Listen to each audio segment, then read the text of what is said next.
खैर मकदम है आप सभी का प्राइम डिबेट में। आपके साथ मैं हूं समीर अब्बास। मध्य प्रदेश में चुनावों की तैयारियों में लगे बीजेपी प्रेसिडेंट अमित शाह ने एक बार फिर घुसपैठियों के मुद्दे को जोर शोर से उठाया। उज्जैन में शाह ने साफ कहा कि 2019 में मोदी की सरकार बनाओ, गारंटी देता हूं कि देश से एक एक घुसपैठिए को चुन चुन कर बाहर निकाला जाएगा। अमित शाह ने राहुल गांधी पर भी हमला बोला कि घुसपैठियों के ह्यूमन राइट की बात करके वो संसद में हाय तौबा मचाते हैं, पर वो और एसपी, बीएसपी और टीएमसी जैसे उनके सहयोगी बताएं कि जब यही घुसपैठिए देश में बम धमाके करते हैं तो उसकी जिम्मेदारी कौन लेगा? जब ये हमारे लोगों का रोजगार छीनेंगे तो उसकी जिम्मेदारी कौन लेगा? कांग्रेस इसे देश के असल मुद्दों से ध्यान भटकाने की कोशिश करार दे रही है। इससे पहले बीजेपी के तमाम नेता आसाम की तर्ज पर पूरे देश में एनआरसी लागू करने की वकालत कर चुके हैं। बड़ा सवाल यह है कि क्या इस बार घुसपैठियों के सहारे चुनाव में वारे न्यारे करने की फिराक में है सियासी दल? आज इसी पर होगी बात अपने तमाम खास मेहमानों से, लेकिन पहले ये रिपोर्ट।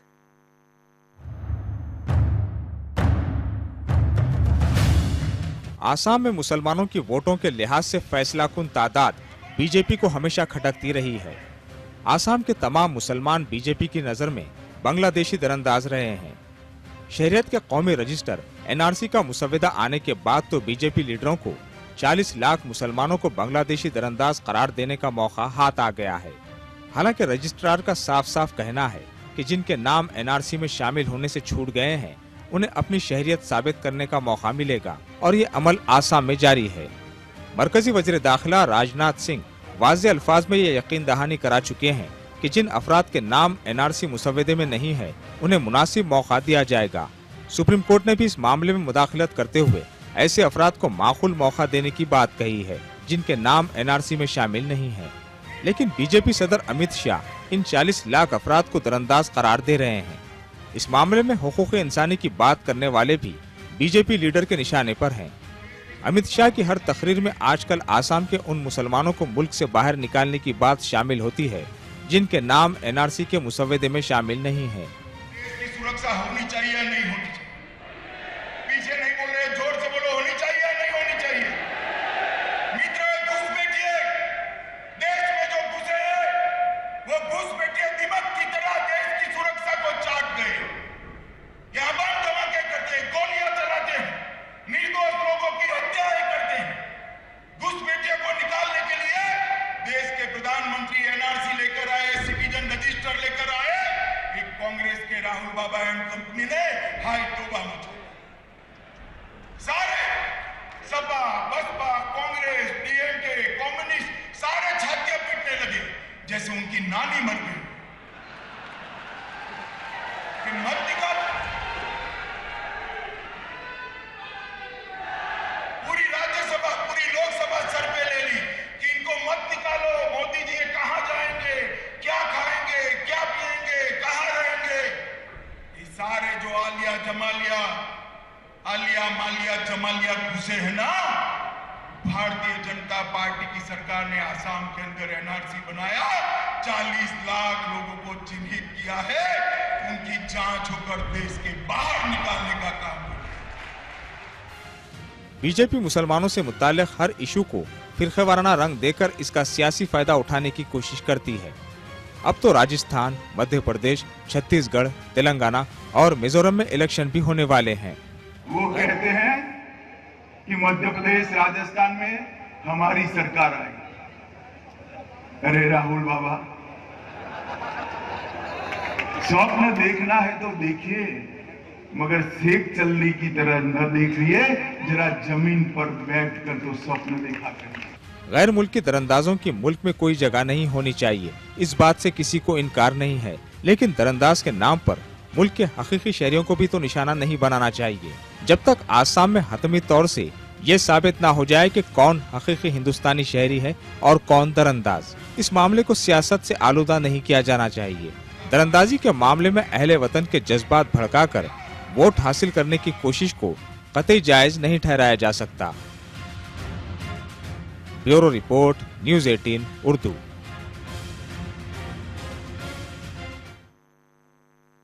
तो इस बार क्या घुसपैठियों के सहारे चुनाव में वारे न्यारे करने की तैयारी है?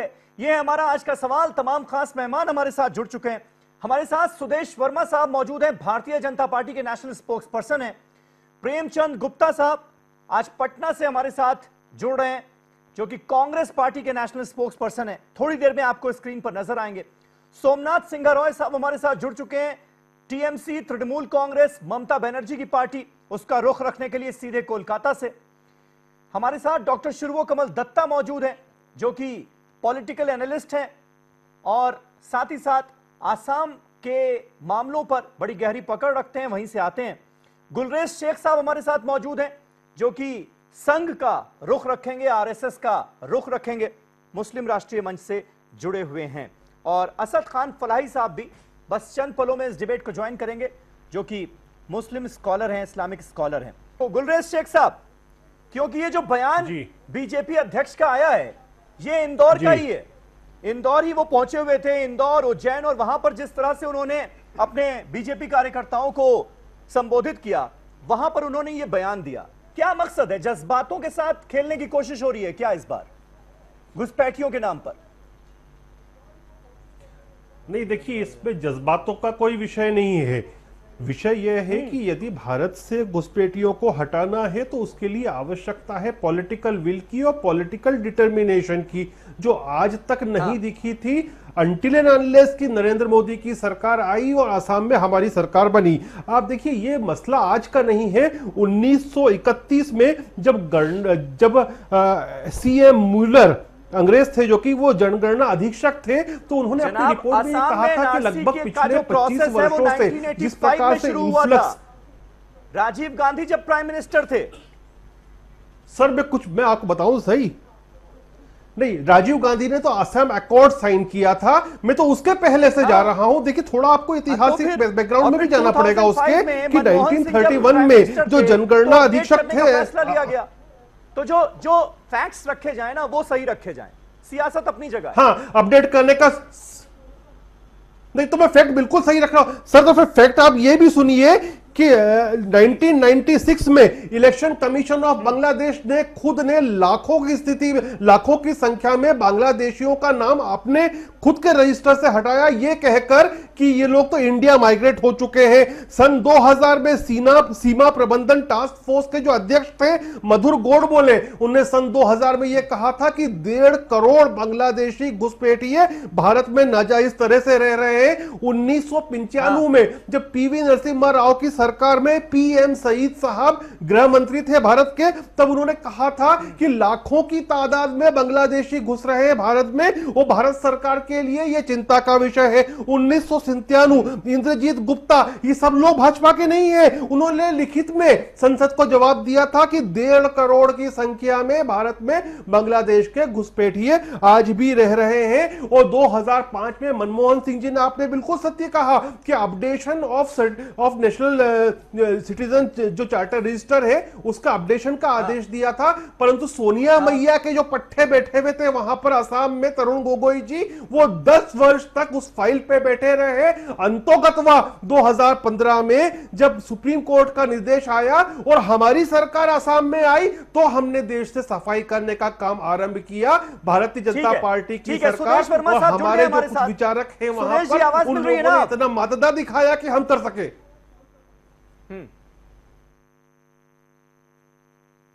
सुदेश वर्मा जी, आवाज मिल रही है? हाँ, आवाज मिल रही है, नहीं मिल रही है, आवाज अभी तक नहीं मिल रही है जी।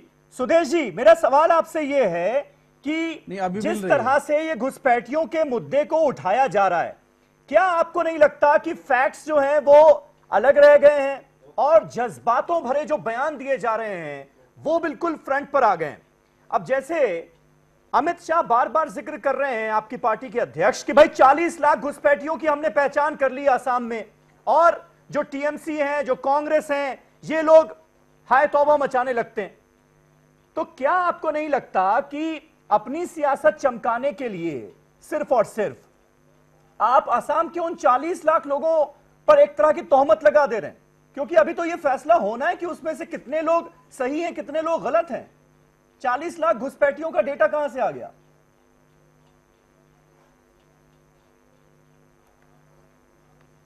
देखिए समीर अब्बास भाई, 40 लाख लोग ऐसे हैं जो अपने सिटीजनशिप को प्रूव नहीं कर पाए हैं और उन्हें मौका है, लेकिन आज के दिन जो फिगर है वो 40 लाख है, कम भी हो सकता है, ये आगे पता लगेगा। लेकिन इस पर जो राजनीति हो रही है, जैसे ममता बनर्जी का बोलना कि आपको वहां से निकाल रहे हैं तो बंगाल में आ जाओ, और उसके बाद आपको याद होगा ममता बनर्जी जी ने ही 2005 में पार्लियामेंट में ये मुद्दा उठाया था और कहा था कि घुसपैठिए जो है डिजास्टर हैं, डिजास्टर की संज्ञा दी थी।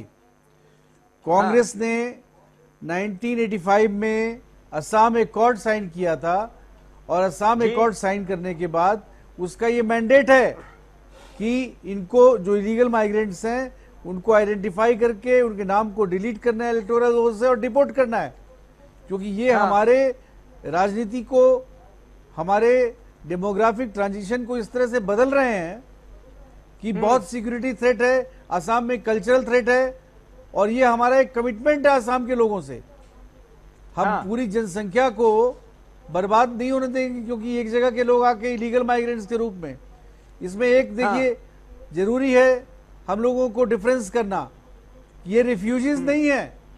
जैसे रिफ्यूजी का स्टेटस हमने तिब्बतन रिफ्यूजीज को दिया है, ये इलीगल माइग्रेंट्स हैं, इन्फिल्ट्रेटर्स हैं, तो इनको डिटेक्ट करके भेजना हमारा एक कर्तव्य भी है, ये तो राष्ट्र का कर्तव्य है, सिक्योरिटी से लिंक्ड है। लेकिन इस पर अगर कोई लेकिन उसमें भी हिंदू मुसलमान एंगल आ गया ना सुदेश वर्मा साहब, यहाँ हम निकालेंगे उसमें भी हिंदू मुसलमान एंगल आ गया ना। अपोज करना है तो अगर बाहर का कोई मुसलमान है तो वो इन्फिल्ट्रेटर हो गया, और अगर किसी और मजहब से उसका ताल्लुक है तो उसको शरणार्थी बना दिया जाएगा, उसे रिफ्यूजी माना जाएगा। ये है ना पॉलिसी, तो यही अब्बास भाई दिख रही है ना। समीर अब्बास साहब देखिए, ये बात आपने पूछा है तो मुझे बोलने का मौका दीजिए। आपके दर्शकों को ये समझने की आवश्यकता है। बिल्कुल हम बिल्कुल जो भारत में मुसलमान रह रहे हैं उसमें तफरका नहीं करते, लेकिन भारत का मुसलमान और बांग्लादेश का मुसलमान, भारत का मुसलमान, पाकिस्तान का मुसलमान अलग है। नेहरू जी ने लियाकत के साथ एक पैक्ट किया था, इसका नाम था लियाकत अली पैक्ट, जिसके तहत पाकिस्तान को जो वहां पर माइनॉरिटीज रह गए थे, जो हिंदू और सिख थे, उनको संरक्षण देना था। और हाल क्या हुआ, 20-22% से आज 2% आ गए हिंदू वहां पर। जब बांग्लादेश विभाजित हुआ वहां भी वही हाल है। तो जो रिलीजियस परसिक्यूशन होगा तो भारत की सोवरेन गारंटी है। हम नेपाल के हिंदू के बारे में बात नहीं कर रहे, हम मालदीव्स के हिंदू के बारे में बात नहीं कर रहे, और नहीं फिजी के हिंदू के बारे में बात कर रहे। एक मिनट फराई साहब, अरे भाई एक मिनट मैं आ रहा हूँ आपके पास, आपके पास पूरा मौका होगा गलत साबित करने का। वो परसिक्यूटेड है जी सुदेश वर्मा जी, परसिक्यूशन नहीं हुआ है। सुदेश वर्मा जी, आप कह रहे हैं हिंदू मुसलमान में फर्क यहाँ के लोग जो रहने वाले हैं उनमें नहीं कर रहे, ये बात बिल्कुल सही है, ये कोई कर भी नहीं सकता। लेकिन मैं कह रहा हूं अगर बाहर से लोग आ रहे हैं तो उनका मजहब क्यों देखा जा रहा है कि अगर वो मुसलमान है तो फिर उन्हें शरणार्थी नहीं माना जाएगा, अगर वो बाकी धर्मों से ताल्लुक रखते हैं तो माना जाएगा। मेरा सवाल इसको लेकर, मैं इसका उत्तर देता हूं समीर। विभाजन हुआ था, पाकिस्तान मजहब समीर मैं उत्तर देता हूं इसका। इंडिपेंडेंट कंट्री बना था और उस समय एक गारंटी दी गई थी माइनॉरिटीज को कि अगर उनका परसिक्यूशन होगा तो भारत खड़ा होगा, तो भारत को खड़ा होना ही पड़ेगा। ऑप्शन क्या है भारत के पास? ये कहां जाएंगे हिंदू लोग? इटली जाएंगे। समीर मैं इसका उत्तर देता हूं आपको, स्पष्ट उत्तर देता हूं आपको। वहां पर उनको बहुत परेशानी हो रही है, तो सबको हम ले आएंगे क्या? यहां पर हमारा देश है क्या इस लायक कि सबको हम पनाह दे दें? यहां पर जो भी परसिक्यूशन हो रहा है हमारे पास कोई ऑप्शन नहीं है, देना ही पड़ेगा। लेकिन आप ये बोल के कि गरीब है खोल दीजिए, तो भारत की बाउंड्री को नहीं। यहाँ पर बेरोजगारी चरम पर है। यहाँ पर बेरोजगार जो नौजवान हैं वो सड़कों पर सरकार के खिलाफ प्रोटेस्ट कर रहे हैं। आप कह रहे हैं बांग्लादेश से जो 1,70,00,000 हिंदू हैं उन्हें भी आप यहाँ पर ले आएंगे। क्या हमारे देश की हालत है क्या ऐसी? लोग वैसा ही परेशान है बेरोजगारी से, रोजगार है नहीं। असद खान फलाई साहब, जो उनका लॉजिक है वो समझ में आया क्या? आप क्या तर्क देना चाहते हैं? पहली बात तो अभी जनसंख्या पे बाद में जाऊंगा, पहले एनआरसी पे शायद डिस्कस कर रहे हैं तो उस चीज पे बेहतर रहेगा, मैं उसके बाद उसको कराऊंगा। देखिए सबसे पहले 1946 के अंदर फॉरेनर एक्ट आया था जिसको गुलरेज साहब जिक्र कर रहे थे। उसके अंदर बर्डन ऑफ प्रूफ उस इंसान के ऊपर रखा गया था साबित करे कि मैं हिंदुस्तानी हूँ, भारतीय। ठीक है। और सबसे पहला एनआरसी बना था 1951 के अंदर, जब 1952 के अंदर 1952 में जनरल इलेक्शन होने वाले थे और उसी वक्त रिसेंटली बना ही था ईस्ट पाकिस्तान बांग्लादेश, तो बहुत ज्यादा इन्फिल्ट्रेशन हुआ था, तो वो एक डिफेक्टिव एनआरसी था, इससे कोई इंकार नहीं किया। उसके बाद कई तरह की इसके अंदर एवोल्यूशन आए, क्या कि 24 मार्च 1971 से पहले पहले जो लोग आ गए उनको मान लिया जाएगा, 1966 के अंदर जो लोग आए उनको 10 साल के बाद वोटिंग राइट्स मिलेगा, फिर 1985 के अंदर आसाम अकॉर्ड हुआ जो स्वर्गीय राजीव गांधी जी ने किया। हाँ। उसके अंदर असली देखिए प्रॉब्लम क्या हो रही है कि इन्होंने जो पैरामीटर सेट्स किए हैं, हाँ। उसको वजह से लोग जो है साबित नहीं कर पा रहे अपने आप को कि क्या कि हम हिंदुस्तानी हैं या नहीं। सबसे पहले तो आसाम के दोनों ही लोग जिनका नाम एनआरसी में आया वो और जिनका नाम नहीं आया, मुबारकबाद के मुस्तहिक है इस बात के कि किसी तरह की कोई हिंसा नहीं हुई। 40 लाख लोगों को बाहर कर देने के बावजूद वाकई हाँ। मैं उनके सब्र तहम्मुल को सैल्यूट करता हूं और दोनों ही लोगों को मुबारकबाद देता हूं। हाँ। अब आइए नेक्स्ट पर, अभी जो ये पूरी एक्सरसाइज हो रही है ना सर, मैं अभी समीर भाई कह रहा हूं चूंकि अभी सब्जुडिस है सिटीजनशिप एक्ट। अरे भाई इसका जवाब दीजिए ना, बाहर से आने वाले लोगों का मजहब देखकर क्यों तय किया जाएगा कि वो शरणार्थी है या रिफ्यूजी है या क्या है या घुसपैठिया है? सुदेश वर्मा जी जो कह रहे हैं इसका मुझे जवाब चाहिए, मिलता ही नहीं जवाब इसका। अमेंडमेंट करा है इन्होंने सिटीजनशिप एक्ट के अंदर, उन्होंने क्या किया, पाकिस्तान, बांग्लादेश, अफगानिस्तान से मुस्लिम के अलावा कोई भी आएगा हाँ। उसको हम शहरियत और नागरिकता दे देंगे, हाँ। मुसलमान को नहीं देंगे। हाँ। तो ये जो मजहब के नाम पे भेदभाव किया जा रहा है, इसकी वजह क्या है? हाँ। इसका लॉजिक तो ये दे पाए, लेकिन अभी मेरी बात पूरी कंप्लीट नहीं हुई है सर। ठीक है, अभी इन्होंने जिक्र किया कि वहां पे 21% थे जब पाकिस्तान बना था, उस वक्त तक ईस्ट पाकिस्तान था। ईस्ट पाकिस्तान जब हो गया तो उसके बांग्लादेश बन गया, तो बांग्लादेश के अंदर भी माइनॉरिटी की तादाद बढ़ गई। हाँ। जो हम 21% दिखाते हैं ना, 3% पहुंच गई है पाकिस्तान के अंदर अल्पसंख्यकों की तादाद। बेसिकली वो डिवाइड हो गई दो हिस्सों में, एक तरफ बांग्लादेश के अंदर भी तो माइनॉरिटी आ गई, हाँ। वहां पे भी 2.25 करोड़ के लोग करीब जो है माइनॉरिटी हैं, उनकी जनसंख्या को नहीं जोड़ेंगे।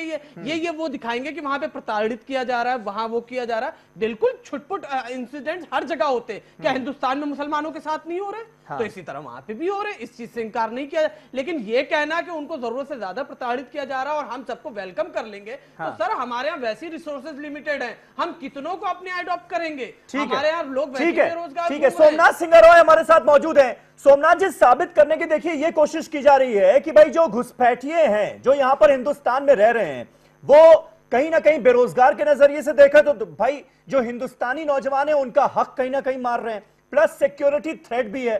और साबित करने की बीजेपी की तरफ से यह कोशिश की जा रही है कि टीएमसी और कांग्रेस जैसे दल उनके साथ खड़े हुए हैं, जबकि ममता बनर्जी का क्या रुख था आज से 7-8 साल पहले वो हम देख चुके हैं। हम लोग संसद में किस तरह से उन्होंने खुद ये माना था कि 1.5 से 2 करोड़ घुसपैठिए हैं पश्चिम बंगाल में भी, वेस्ट बंगाल में भी।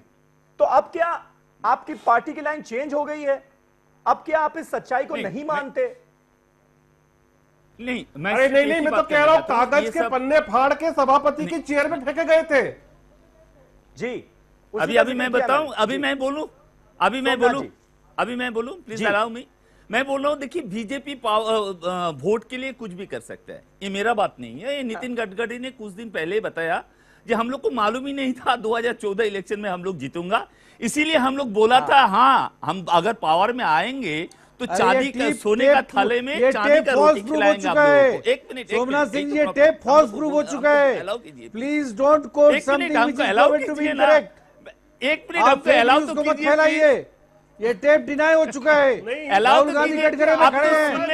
आप तो सुनने के लिए तैयार ही नहीं है। आप तो सुनिए ना, आप लोग ने जब बोला तब मैं चुपचाप सुना, जब मैं मेरा बोलने का टाइम आया तब आप लोग चिल्लाना चालू कीजिए, तो आप लोग चिल्ले कि इसको मच्छी का बाजार बनाइए, मेरा कोई इसमें मतलब नहीं है। लेकिन अगर हमको बोलने का मौका दीजिए समीर भाई, तो हमको 2 मिनट एकदम क्लियरली बोलने का मौका देना पड़ेगा आपको। जो दिल्ली के लुटियंस में बैठती है उसने निकाला है। अरे भाई गुलरेज साहब प्लीज बीच में नहीं बोलेंगे आप।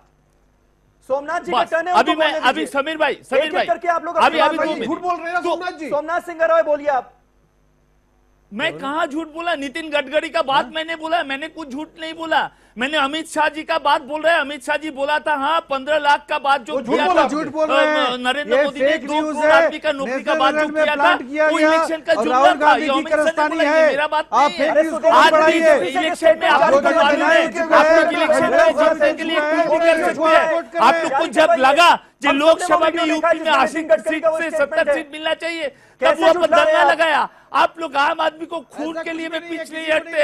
आप लोग उस टाइम बोला था ममता बनर्जी इसके लिए लड़ रहा है, क्यों ममता बनर्जी मुस्लिम को साबित कर रहा है, मुस्लिम को ऑयलिंग कर रहा है मुस्लिम वोटों के लिए।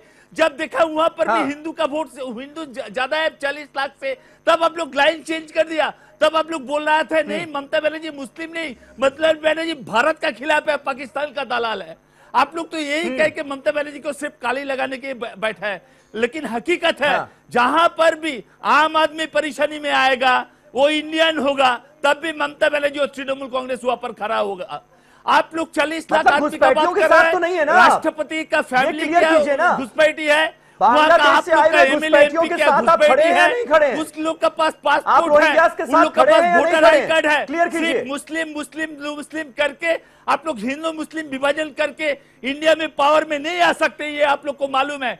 सिर्फ कौन सा इश्यू है आप लोग का हाथ में, आप लोग का हाथ में है क्या? ना नौकरी मिला किसी को, पेट्रोल का भाव यहाँ पर हर सब्जी और खाने का सामान का भाव इतना बढ़ चुका है, आप लोग किसी का पास जाने का लायक नहीं है।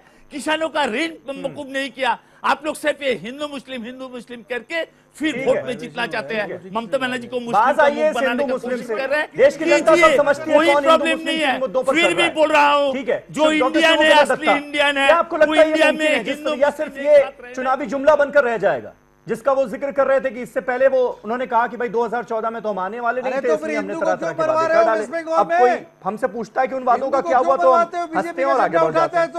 तो वैसे ही तो नहीं है साबित होगा। मैं उस विषय पर जाना नहीं चाहता हूं क्योंकि वो डिबेट का टॉपिक नहीं है। मैं टॉपिक पे ही आता हूं। नहीं, वादे तो अभी भी किए जा रहे हैं ना कि पूरे देश में एनआरसी लागू कर देंगे आगे जी। टॉपिक के परिप्रेक्ष्य में ही परिप्रेक्ष्य में ही बात करूंगा। उसी परिप्रेक्ष्य पूरे देश में हो जाएगा एनआरसी लागू, उसी परिप्रेक्ष्य में जवाब दूंगा। सबसे पहले मैं कहना चाहता हूं कि एनआरसी पूरे देश में लागू होना चाहिए। बंगाल और असम में मेरा बचपन गुजरा है, मैं जानता हूं वहां पे किस तरह का हालत है। ममता बनर्जी जी ने 2005 में बाकायदा कागज स्पीकर के मुंह पे फेंका था, मुंह पे फेंका था स्पीकर के, कहते हुए कि बंगाल में 1.5 करोड़ के आसपास घुसपैठी है। और त्यागपत्र भी दिए थे, वो रेजिग्नेशन लेटर गलत था, वो एक्सेप्ट नहीं हुआ था, वो अलग बात है। इंद्रजीत गुप्ता जो होम मिनिस्टर थे आपके गुजराल साहब के सरकार में, उन्होंने ऑन रिकॉर्ड संसद के अंदर कहा था कि भारत में 1.5 करोड़ से लेकर 2 करोड़ के बीच में घुसपैठी है। तरुण गोगोई ने सुप्रीम कोर्ट पे माना था एफिडेविट देके कि हाँ असम में 1.5 करोड़ के आसपास अनुमानित घुसपैठी है। आपके ज्योति बसु ने, बुद्धदेव भट्टाचार्य जी ने बाकायदा ऑन रिकॉर्ड बंगाल के असेंबली में कहा था कि बंगाल के बहुत सारे ऐसे जिले हैं जहां पे डेमोक्रेटिक ट्रांसफॉर्मेशन हो चुका है बांग्लादेशियों के लिए। अब मैं आता हूं बंटवारे के समय को लेकर, क्योंकि बंटवारा वाला विषय आपने उठाया है। जिन्ना जब पाकिस्तान के जब मुखिया बने, उन्होंने बाकायदा पाकिस्तान असेंबली में कहा था कि जितने सारे माइनॉरिटीज है सबको कहीं ना कहीं पे एक तरह से सिक्योरिटी दिया जाएगा पाकिस्तान में। पाकिस्तान की जब पहला सेंसस हुआ, पॉपुलेशन सेंसस हुआ 1951 में, 1951 के सेंसस के हिसाब से वेस्ट पाकिस्तान, ईस्ट पाकिस्तान मिला के 21% हिंदूज थे और ईस्ट पाकिस्तान में 38% हिंदूज थे। आज बांग्लादेश में वो 38% हिंदू जाके 9% हो चुका है और वेस्ट पाकिस्तान में मात्र 1.5% के आसपास है। मेरा सवाल यह है कि क्या उसको बाकी जितने सारे हिंदूज जो थे उस समय 1951 में, क्या उसको क्या आसमान ने खा गया था या फिर हिंद महासागर में जाके वो लोग डुबकी लगा के मर गए थे? उनको इस तरह से जबरन परसिक्यूट किया गया, रिलीजियस कन्वर्शन किया गया, उनके लिए मजबूरी था, मजबूरी के सिवा कुछ नहीं था कि पलायन करके भारत में आके शरण मांगे। आपने पूछा है कि मुसलमान अगर वहां से आते हैं तो उनको क्यों शरण नहीं दिया जाएगा? पाकिस्तान एक थियोक्रेटिक इस्लामिक स्टेट है, वहां पे मुसलमानों को परसिक्यूट नहीं किया जाता है। बांग्लादेश, अहमदिया के बारे में आ रहा हूं, अहमदिया के बारे में भी आ रहा हूं। बांग्लादेश बीच में थियोक्रेटिक स्टेट बन गया था बांग्लादेश में भी जिस हिसाब से नॉन मुस्लिम का परसिक्यूशन होता है हर कोई जानता है। वहां पे किसी मुस्लिम को परसिक्यूट नहीं किया जाता है, जो एक हकीकत है। अगर उनको परसिक्यूट किया जाएगा और वो लोग अगर फिर भारत में आके शरण मांगने की कोशिश करेंगे तब उस समय सोचा जाएगा। जब तक उनको परसिक्यूट नहीं किया जाता तब तक उनका इस देश में आके शरण मांगने का कोई अधिकार नहीं है। वो लोग मेरा सिर्फ थे और इनफिल्ट्रेटर्स। मेरा सीधा सवाल सिर्फ इतना छोटा सा है कि भाई धर्म के आधार पर, मजहब के आधार पर आप कैसे आइडेंटिफाई कर सकते हैं कि कौन घुसपैठिया है और कौन शरणार्थी है?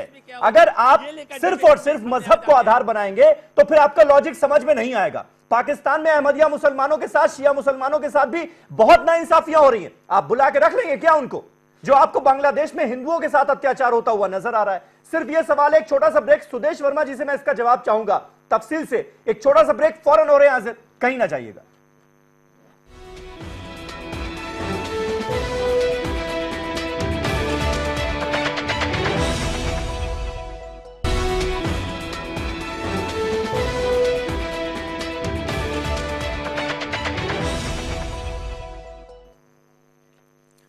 तो घुसपैठियों के सहारे चुनाव में वारे न्यारे, क्या यह मंशा है क्या सियासी दलों की? तमाम खास मेहमान हमारे साथ बने हुए हैं।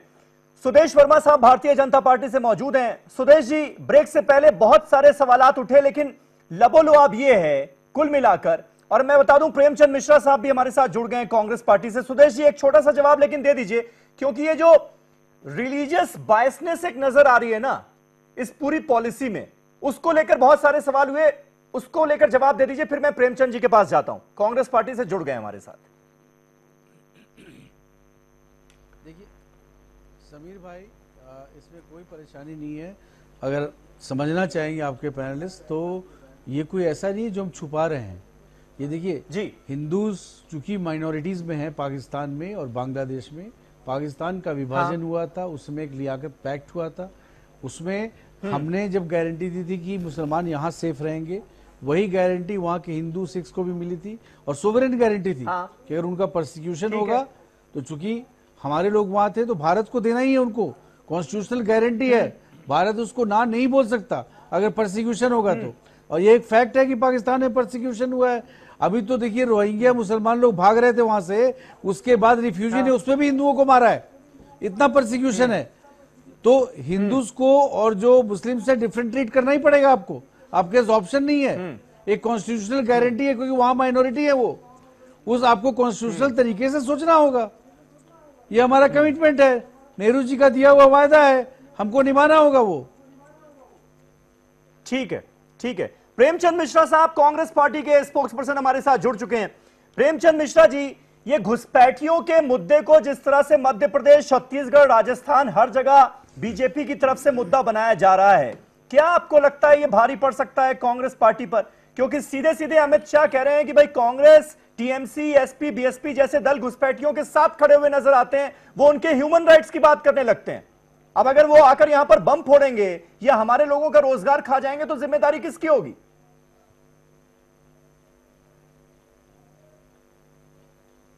देखिए, ये चुनाव के समय इस तरह की बातों को उठाना, ये लोग समझ रहे हैं कि आखिर बीजेपी कब किस मुद्दे को उठाती है, उसके पीछे उसका इंटेंशन क्या होता है।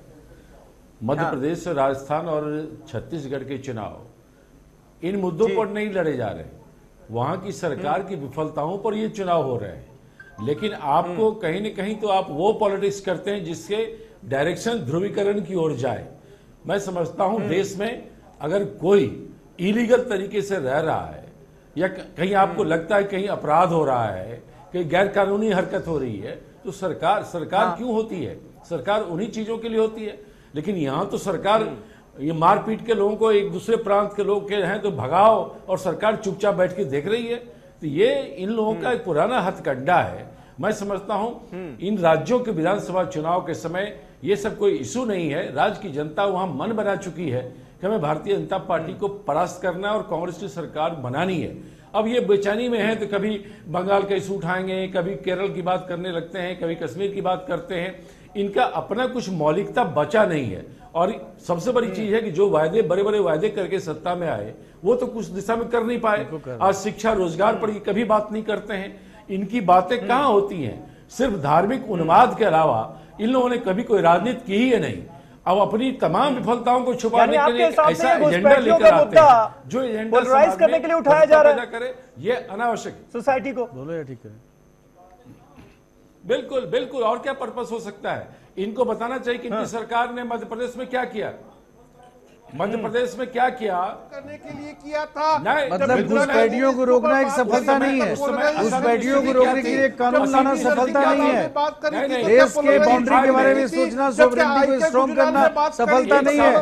बिना देश के बाउंड्री को सिक्योर करके बोलेंगे तो आप कैसे विकास कर लीजिएगा भाई? हमारा बाउंड्री खुला नहीं है सबके लिए, सॉरी, बहुत आपने मजा ले लिया। बांग्लादेशी को सिटीजनशिप देके इलेक्टोरल रोल में डाल के, अब वो नहीं चलेगा। रिकॉर्ड किया।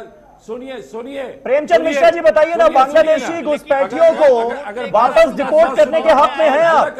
रोहिंग्यास को वापस डिपोर्ट करने के हक में है ना? जब आपका जब बाउंड्री सिक्योर नहीं है और इस तरह इलीगल इन्फिल्ट्रेटर्स आएंगे तो देश को आप कैसे सिक्योर करिएगा? आप लोगों का ये है ना राजपूत जी, मान लीजिए अगर वो बांग्लादेशी वोट नहीं देता तो ये चीफ मिनिस्टर भी नहीं बनता आपको। अगर वो घुसपैठी है तो ये चीफ मिनिस्टर भी घुसपैठी है, इसको तो पहले सस्पेंड करना चाहिए। अरे प्रेमचंद जी को बोलने नहीं दीजिए भाई, वैसे भी वो देर से कनेक्ट हो पाए हैं, थोड़ा सा सब्र कीजिए ना। अब कांग्रेस पार्टी पर इतने बड़े बड़े आरोप लगा रहे हैं तो कांग्रेस पार्टी की सुन भी लीजिए ना प्लीज। अरे आप तो पहले ये बताइए कि दुर्गा विसर्जन और मुहर्रम एक साथ हो सकता है कि नहीं, इसी पर जवाब दीजिए लोगों को पहले आप।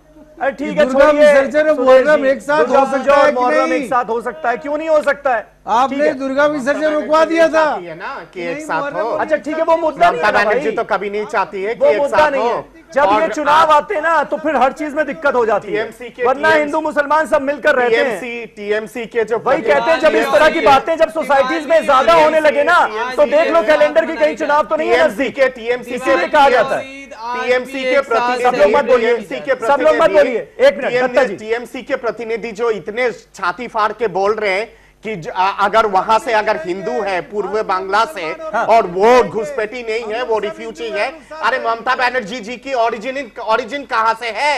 ममता बनर्जी की ओरिजिन ढाका से है, ढाका के मुखपद्दा है वो लोग। तो नई खबर दे दी ना, बिल्कुल हकीकत है ये, छोड़िए ना, ढाका के मुखपद्दा है, उनके एंसेस्ट्री जाके देखिए। अच्छा हो गया दत्ता जी प्लीज।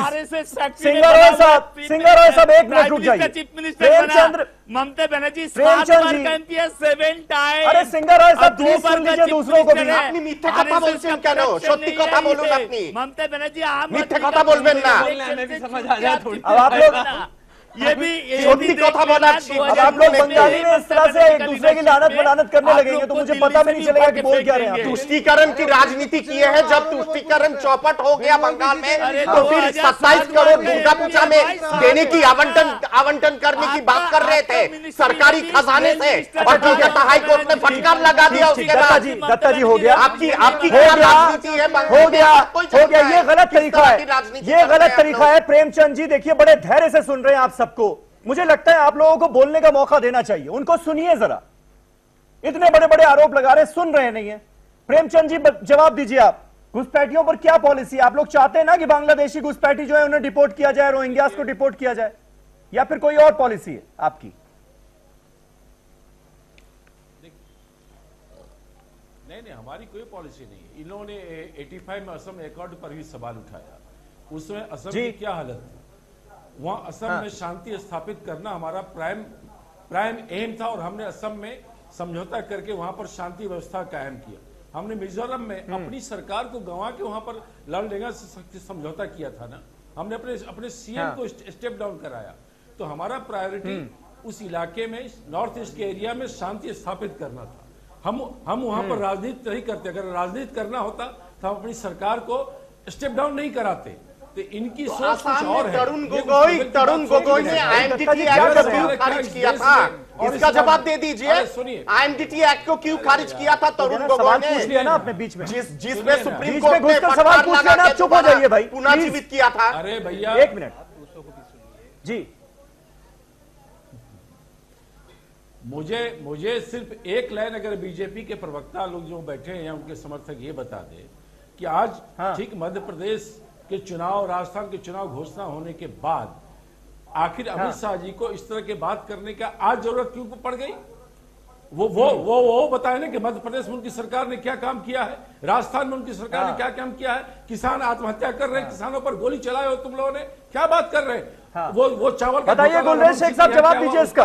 इंदौर में ही बैठे हैं आप, इंदौर का ही बयान है, बताइए जवाब दीजिए, क्यों जरूरत पड़ गई? आप दूसरे इशू को मोड़ना चाहते हैं? ये तो 2019 में करेंगे ना आप बात, चलेगा? ये मध्य प्रदेश के चुनाव में जाकर बांग्लादेशी घुसपैठियों का मुद्दा उठाना, मुद्दों से ध्यान भटकाना, मुद्दों से लोग। तो आप मुझे ये बताइए, बोलिए गुलरेज, देखिए समीर जी मैं उत्तर देता हूं, लेकिन थोड़ा आप खामोश करें सबको। देखिए राज्य हमारे पार्लियामेंट में दो हाउसेस होते हैं, एक होता है लोकसभा और एक होता है राज्यसभा। और राज्यसभा की जो सीटें आती हैं फाइनली प्रांतों में कितनी आपकी सीटें उसी के बल पर आती हैं। आज तक जो भारतीय जनता पार्टी को ये लोग रोकते रहे और हमको काम ढंग से नहीं करने दिया केवल राज्यसभा के बल पे, तो हम तो लोकसभा के लिए भी ये सब बातें करेंगे और राज्यसभा के लिए भी करेंगे। और चूंकि राज्यसभा के लिए करना है इसलिए विधानसभाओं में करना पड़ेगा। दूसरी बात, मैं इनसे कांग्रेस के चाहता हूँ कि यदि आप चलिए एक लॉजिक तो आप घुसपैठियों को निकालना चाहते थे, अच्छा लॉजिक है, 2000 विधानसभा चुनावों में भी इस तरह से नेशनल इश्यूज जो हैं उन पर बात होगी, आपके तरुण गोगोई ने क्यों रोका? उनको मुद्दा बनाया जाएगा। अब्बास जी, शमीर जी, 20 तो सर होगी ना, वरना राज्यसभा का अर्थ क्या रह गया? यदि राज्यसभा का स्ट्रक्चर है तो राज्यों में भी नेशनल बातें होंगी और प्रांतीय बातें भी होंगी और उसी का रिफ्लेक्शन जाता है राज्यसभा की सीटों पर। मिश्रा जी ने मुझसे प्रश्न पूछा, क्या मैं जवाब दे दूं? समीर जी, ठीक बीजेपी मैं आ रहा हूं सुदेश जी, एक प्रेमचंद जी एक ऐड करना चाह रहे हैं, उसके बाद आता हूं जी। मैं दे रहा हूं, बोलिए प्रेमचंद जी। बीजेपी के प्रवक्ता, अरे सुनो, बीजेपी को पूर्ण बहुमत मिला हुआ है, सहयोगी दलों का सपोर्ट है, 300 से ऊपर एमपी है, 20 राज्यों में इनकी सरकार है, फिर भी करे काम हमको नहीं करने दिया जा रहा है। अरे आपको काम नहीं करने, आपको काम करने नहीं आता है, आप काम करना नहीं चाहते हैं, आप वो चीज जानते ही नहीं कि जो वादे करके आए उस पर आप एक भी वादा पूरा नहीं किया। देश में 4.5 साल हो गया, आप रो रहे हो हमको काम नहीं करने दिया जा रहा है। आखिर क्या करके दे देश की जनता आपको, इसका जवाब दो ना। पूर्ण बहुमत है, बताइए सुदेश जी, अब क्या चाहते हैं जनता से? इतना तो भरोसा करके आपको सत्ता में बैठा दिया इतने भारी बहुमत से, अब आप कह रहे हैं 2019 में हम आएंगे तो चुन चुनकर एक एक घुसपैठियों को बाहर निकालेंगे, अब तक क्यों नहीं निकाला? आपकी बात, अब सुन लीजिए जवाब।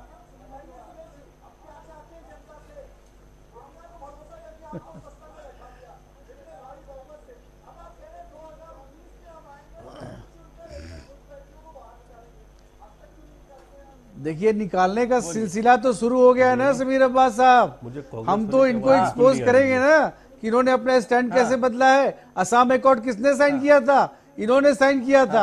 असम अकॉर्ड को हम इम्प्लीमेंट कर रहे हैं, सुप्रीम कोर्ट के डायरेक्शन में एनआरसी बना है, तो जब इम्प्लीमेंट कर रहे हैं तो इनको दुख क्यों हो रहा है? ह्यूमन राइट्स की बात कर रहे हैं, बांग्लादेशी घुसपैठियों की, क्या आसाम के लोगों का ह्यूमन राइट्स नहीं है? सब जगह से कंप्लेन आया है, त्रिपुरा से आया, हरियाणा से आया, हर जगह से आया है, वहां भी एनआरसी होना चाहिए। वो भी चिंतित है इन्फिल्ट्रेटर से, तो हम उनकी बात न करें क्योंकि कांग्रेस को अच्छा नहीं लगेगा। जब देश का बाउंड्री सिक्योर नहीं होगा, देश के अंदर जब ऐसा माहौल ही अच्छा नहीं होगा तो आप विकास कैसे करेंगे? ये तो सिंपल सी बात है। कोई भी सरकार होगी तो पहले आप सिक्योर करिएगा। प्रेमचंद मिश्रा जी को समझ नहीं आता है, आप लोगों को गुमराह कर रहे थे और हम स्टेप लेंगे तो आपको काम नहीं आता है। काम तो कर ही रहे हैं, लेकिन आपको एक्सपोज भी कर रहे हैं लोगों के सामने, ममता बनर्जी को एक्सपोज भी कर रहे हैं लोगों के सामने। अब फलाई साहब जवाब दीजिए, ये जो पॉलिसी है कि पहले डिटेक्ट करो फिर डिलीट करो फिर रिपोर्ट कर दो, जो घुसपैठिए हैं यहाँ पर, इसमें क्या दिक्कत है? फ्लॉ कहां पर नजर आ रहा है? सिर्फ इस चुनावी भाषणों ही तक ही महदूद है, सीमित है। नहीं तो 7 रोहिंग्या चले गए ना, उनको डिपोर्ट कर दिया गया ना। इसीलिए तो डेटा दे रहा हूं आपको। हाँ 2014 से लेकर अब तक सुदेश जी बैठे बीजेपी के स्पोक्स पर्सन, जरा बताएं कितने बांग्लादेशियों को इन्होंने डिपोर्ट कराए? मैं बताता हूँ इन्हीं की गवर्नमेंट का ऑफिशियल का डेटा 51 जी। अब पिछली सरकार ने कितना किया था 600 लोगों। मैं किसी सरकार की ना तो तुलना कर रहा हूँ ना वो, मैं ये बता रहा हूँ कि पिछले 4.5 सालों में जब आपके पास टाइम था कि आप अच्छे खासे लोगों को डिटेक्ट भी करते,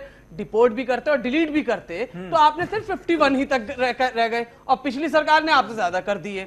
दूसरी बात जो है जो बहुत ही इंपॉर्टेंट है, तो 2019 को तो गारंटी दे रहे हैं अमित शाह, एक एक घुसपैठियों को बाहर कर देंगे। क्यों दे रहे? पता है क्यों? क्योंकि 2014 में जो जनता से वादे किए गए, उन वादों पे तो इन्होंने कोई दूसरे बात कर, इन्होंने कहा था हम राम मंदिर बना देंगे। राम मंदिर कहाँ है आज तक भाई साहब? इन्होंने कहा था आर्टिकल 370 हम रिमूव कर देंगे।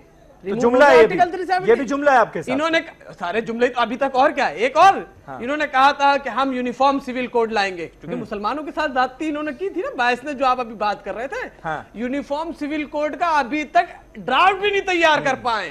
अब आइए उन जनता के मुद्दों पे जो एक एक इंडिविजुअल को, एक एक व्यक्ति को टच करते था। क्या रोजगार, अच्छी शिक्षा, अच्छी सड़कें, अच्छी बिजली, अच्छी ट्रेन। आज जाके देखिए ट्रेनों में क्या हाल हो रहा है, आप जाके देखिए सड़कों के क्या हाल है, आप जाके देखिए किसानों कितने बदहाली में जिंदगी गुजार रहे हैं। तो आपको ले देकर एक ही मुद्दा बचता है जिससे वोटर को अट्रैक्ट कर सकते थे आप, कि आप उनके अंदर ये वाला जज्बा पैदा कर दे कि तुम हिंदू हो और ये मुसलमान है, ये तुम्हारा दुश्मन है और तुम इसके दुश्मन हो।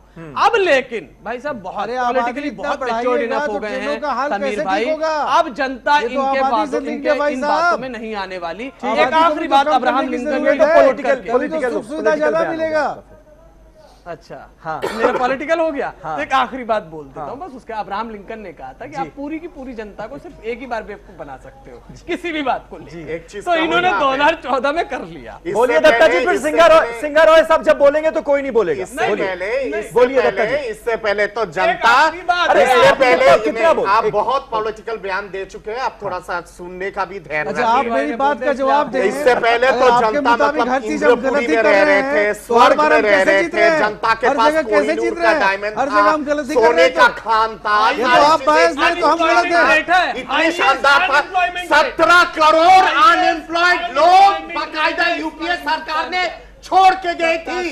चिदम्बरम साहब ने on record vote on account के दौरान संसद के अंदर माना था और कबूल किया था कि disguise unemployed, semi unemployed 17 crore के। तो उन्हीं बेरोजगारों को रोजगार दिलाने की जिम्मेदारी भी तो दी थी आपको। पॉलिसी पैरालिसिस इस देश में किस सरकार ने दी? भ्रष्टाचार इस देश में किस सरकार ने दी?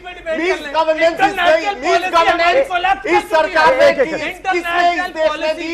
IMF का जो अभी परसों का जो डेटा आया है वो भी झूठा, वर्ल्ड बैंक का डेटा झूठा, एशियन डेवलपमेंट बैंक का डेटा झूठा। अच्छा ठीक है, सारे डेटा झूठा है, सिर्फ आप ओके लोगों की बातें हकीकत सच्चाई है। ओके टीएमसी सोमनाथ सिंह रॉय साहब, मुझे ये बताइए कि जुलाई 2004 में यूपीए ने खुद संसद में बताया था कि भाई 1 करोड़ 20 लाख बांग्लादेशी घुसपैठिए हैं और उस वक्त बंगाल में 57 लाख घुसपैठिए हैं, ये डेटा रखा गया था। तो उनको वहां से हटाने के लिए, डिपोर्ट करने के लिए अगर कोई सेंटर की सरकार कोशिश करती है तो आप उस मुहिम के साथ हैं या नहीं है? बहुत सीधा सा सवाल। नहीं, डेफिनेटली इसके लिए तो ममता बनर्जी ने पहले लोकसभा में उसको चैलेंज किया था, उसका बाद काम चालू था। आप देखिए यूपीए सरकार लास्ट जब गया 2013 में, उस दिन भी 5234 बांग्लादेश को भेज दिया था। लेकिन ये गवर्नमेंट आने के बाद वो कमते 2017 में 51 में आके अटकाया। आप ही बताइए 51 2017 2018 में ये 40 लाख हो गया सिर्फ एक स्टेट में। ये कैसे हो सकते हैं? ये कैसे हो सकते हैं? आप बताइए ना। राष्ट्रपति का फैमिली का नाम नहीं है, उनका ही एमएलए एमपी का नाम नहीं है। ये क्या है? सिर्फ बांग्ला भाषा में बात करते हैं इसीलिए वो बांग्लादेशी, ऐसा नहीं है। हर बांग्ला भाषी बांग्लादेशी नहीं है। पहले बोला था मुस्लिम को ये ऑयलिंग करने के लिए ममता बनर्जी ये सब कर रहे हैं। जब देखा गया कि नहीं वहां पर हिंदू का भी परसेंटेज है, तब ये लोग चुप हुआ। मैं सिर्फ एक ही बात कहना चाहता हूं, प्लीज अलाउ मी। 34 बरस में बंगाल को खत्म कर दिया सीपीएम गवर्नमेंट ने। उसको ठीक करने के लिए 2017 से 2018 तक ममता बनर्जी लड़ाई कर रहा है। लेकिन ये 5 बरस में बीजेपी ये देश को ऐसे खत्म किया। 34 बरस में बंगाल इतना खत्म नहीं है सीपीएम का हाथ में।